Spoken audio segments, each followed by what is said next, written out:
阿奇船长的寻宝记。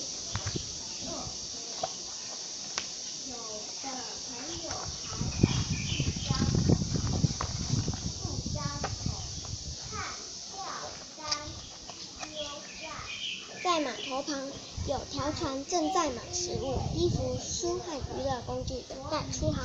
这时，有位留着山羊胡须的阿奇船长高高举起指挥棒说：“愿我们有个成功的航行，找到我们梦想中的宝物。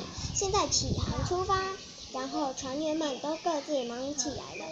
宏伟的船终于离开了码头，往辽阔的无边的大海行进。阳光灿烂，风平浪静，每一天都是那么的无忧无虑，似乎这一次将会很顺利。但没想到有个大问题发生了，那就是没有能喝的水了。厨师吓得连忙跑到阿奇船长跟前说：“船长，能喝的水没剩多少了，我们要赶紧回去呀！快要到蓬蓬岛了，你不是开玩笑吧？”“我不管，大海四周都是水，怎么会缺水呢？”航海师阿库听到阿奇船长的话，觉得实在太不像话了，于是说：“船长，我们的地球70%被水覆盖着，而且我们又在那水上漂着，但是我们能使用的淡水却没多少，只有3%而已，而且人口不断增加。最近气候异常，导致干旱和洪水，也使水源污染。全世界一天就有5000个孩子因为水不够用而死呢。”照船长说的话，觉得海水够多，用多少都没关系的话，可能会出大问题哟。人总不能喝像盐巴一样那么咸的海水啊！听着阿库的话，船长觉得手足无措了。那么我们现在该怎么办呢？我不管，聪明的航行师，你来想办法。反正我是绝对不会往回走的。阿奇船长不想放弃就在前方的蓬蓬岛，决定继续航行下去。因为水已用完，随着时间的流逝，船员们口渴的无法忍受。没想到打开水龙头就哗啦哗啦的流出来的水，会变得那么宝贵。阿奇船长心想，只要谁能给他一杯水，就马上把他最昂贵的项链送给那个人。可惜现在才想掉头，已经太晚了。船员们一倒下去了，这样下去，全部都会渴死的。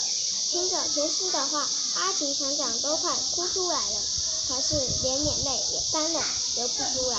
这时，在瞭望台的船员大声喊叫说：“看到蓬蓬岛了！”听到这句话，大伙儿都努力勉强撑起身子，往大海边瞧去，真的看到美丽的蓬蓬岛了！啊，终于有救了！阿奇船长恢复了希望。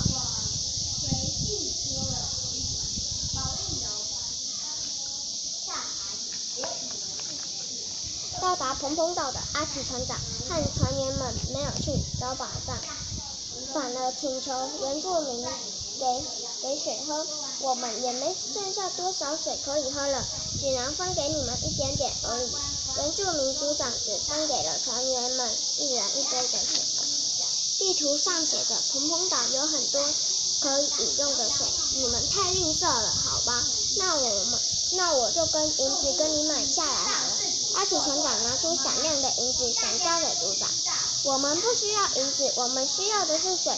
以前岛上的清水可多着的呢，自从外地人来之后就被污染了。最近又逢百年干旱，不知道有多辛苦呢。阿奇船长听到后沉思了起来，过了一会儿，对着船员们高亢地说：“我们现在要和蓬蓬岛的原住民同舟共济，只有这里的水恢复原貌，我们才能活着回去。一起努力把蓬蓬岛水恢复吧！”船员们都同意了阿奇船长的话。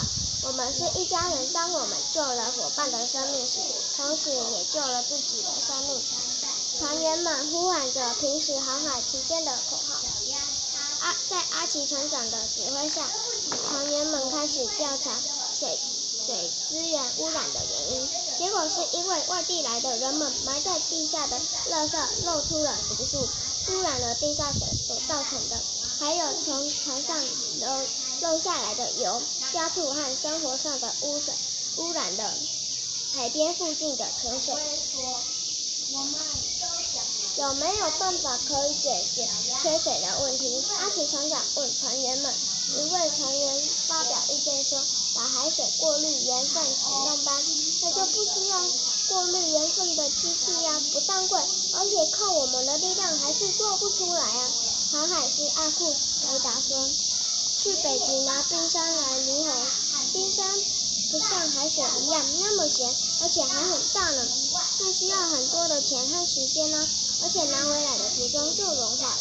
让我们从头开始吧，先节约用水防止水源污染，再想办法把污水恢复澄清。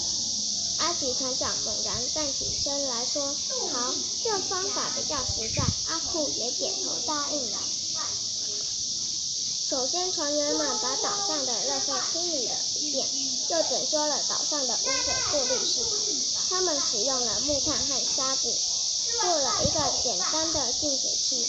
看着船员们的努力辛苦的动作，原住民们也开始节约用水。不久，泉水渐渐地清澈起来，蓬蓬岛再次拥有了干净的清水。实在太谢谢你们了，组长对阿奇船长表示了由衷的感谢。你们来我们的岛是来找宝物的吧？呵呵，跟我来。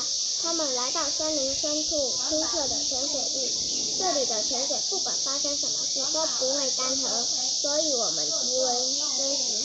托他的福，部落才能长久在这里生活。但最近连它也被污染了，幸亏靠你们的努力，泉水才能恢复原貌，我实在太高兴了。阿奇船长和船员们舀了一杯泉水，甘甜的泉水在入口的瞬间使得全身轻快无比，感觉幸福极了。没有被污染的水就是宝物啊！阿奇船长终于醒悟，原来宝物并不是金银财宝，而是清澈无污染的水。阿奇船长在回程的路上想着，要是说这泉水是我找到的宝物，一定会被取笑的。但是和我一起航行的船员们都知道，最珍贵的宝物就是水。我的介绍到此结束，谢谢大家。大家好，我是4年小班周瑜。今天我念的书是阿奇船长的寻宝记。我来介绍这本书的大意。阿奇船长以及其他船员